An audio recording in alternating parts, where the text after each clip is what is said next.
Direito conservador e direito progressista. Vamos discutir um pouquinho sobre isto?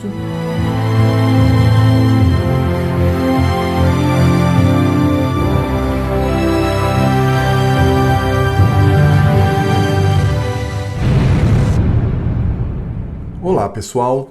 Recentemente, o Supremo Tribunal Federal, ele se reuniu para decidir uma questão que está na nossa Constituição. Eles se reuniram para decidir se o presidente da Câmara e o presidente do Senado poderiam ser reeleitos.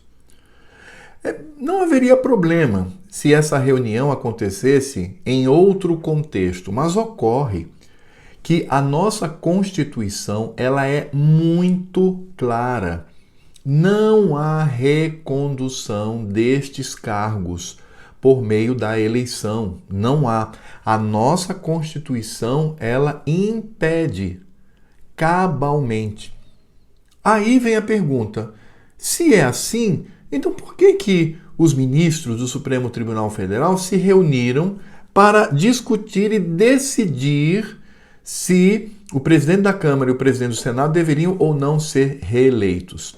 Ora, para entender isso, é necessário que a gente estabeleça aqui uma diferença entre a visão conservadora e a visão progressista. Sim, existe um direito, um tipo de direito que é conservador. E existe também um tipo de direito que é progressista, que é garantista, na linguagem de Bobbio. E o que seria, então, esta visão, ou essas visões? Como seriam? Como entender? Ora, o direito conservador, ele está na letra. Ele não, nada vai influenciar a sua vida. Ele vai cumprir a lei da forma como ela está escrita. Se esta lei ela não atinge mais as necessidades da sociedade, então que o Congresso se reúna e mude esta lei. Mas enquanto ela existir, enquanto ela vigorar, ela será cumprida. Isto significa garantia. Nós temos a garantia de que a lei que devemos conhecer, ela sempre será cumprida. Nós vivemos num Estado de Direito.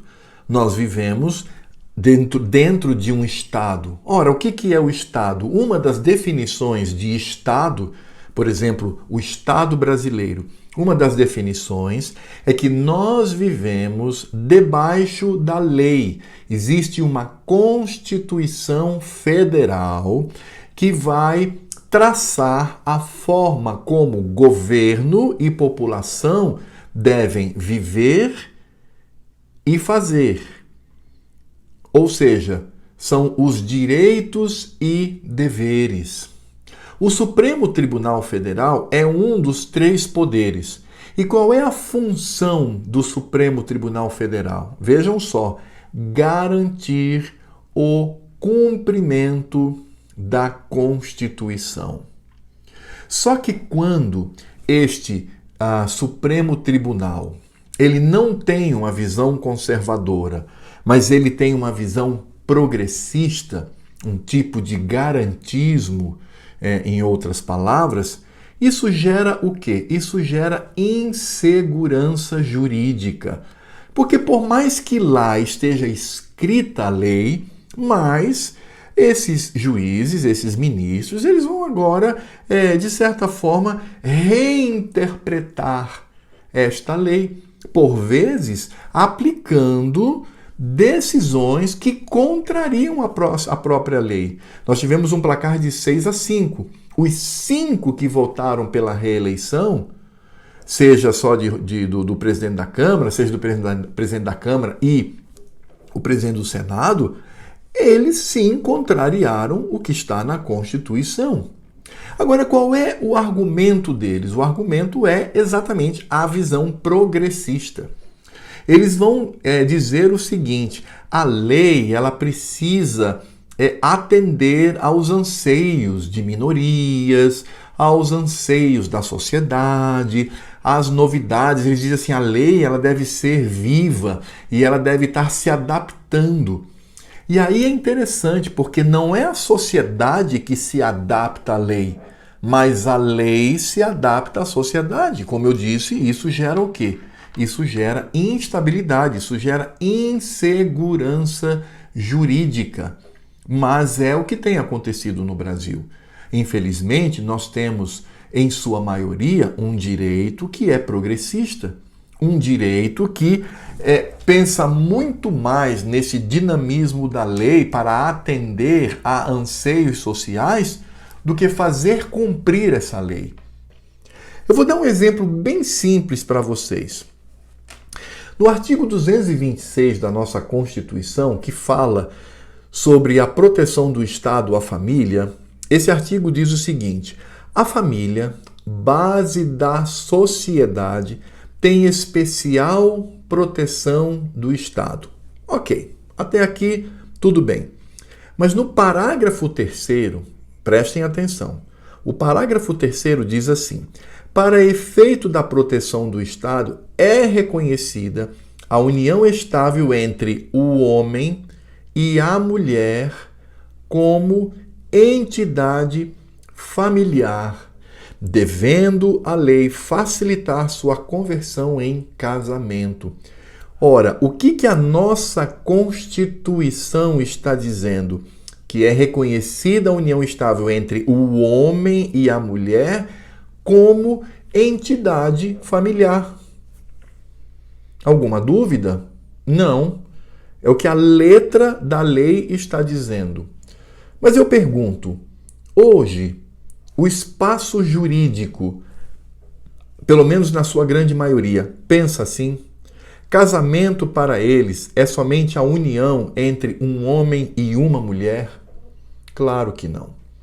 Nós temos toda uma readaptação, toda uma mudança com respeito ao que se entende por casamento. E aí a pergunta é, mas como é que pode? Se a nossa Constituição, ela diz aqui com todas as letras, e por que o meio jurídico muda? Exatamente por conta disso, pela visão progressista. Na visão progressista, não há estabilidade jurídica.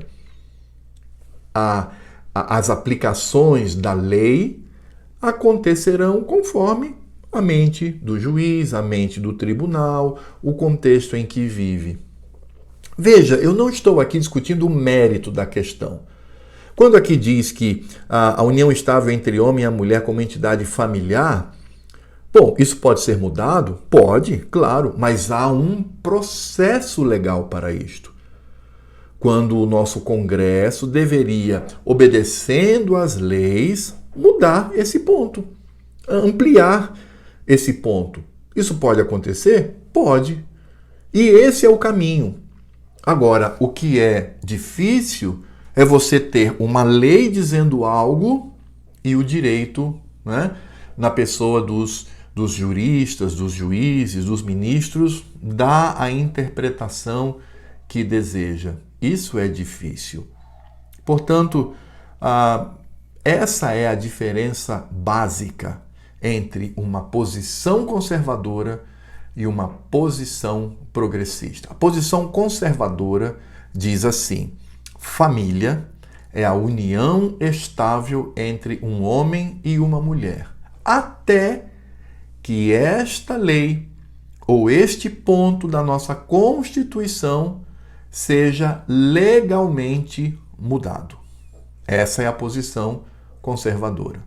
O progressista vai dizer, não é bem assim, os tempos mudaram e a gente precisa aplicar estas mudanças na prática.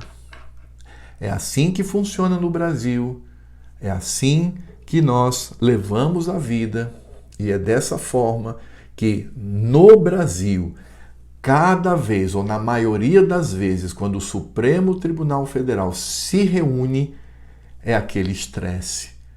Porque embora a lei esteja dizendo claramente o que deve ser feito, a gente não sabe o resultado que sairá da votação entre os ministros do Supremo Tribunal. Bem, muito obrigado por me acompanhar até aqui. Espero que você tenha gostado do vídeo. Por favor, eu peço para que você que está aqui pela primeira vez se inscreva no canal, acione o sininho, faça comentários. Na medida do possível eu respondo a todos. Você que já é inscrito, dá uma checada para ver se você continua ali. E eu peço para que você, por favor, distribua, que você divulgue este canal. Por favor, compartilhe esse vídeo, inclusive, para que o nosso canal cresça, para que este tipo de conteúdo, se é do seu agrado, ele cresça e alcance muito mais pessoas. Eu também peço, se você quiser, para que você me siga nas minhas redes sociais. No finalzinho desse vídeo vão aparecer ali os endereços. E até a próxima.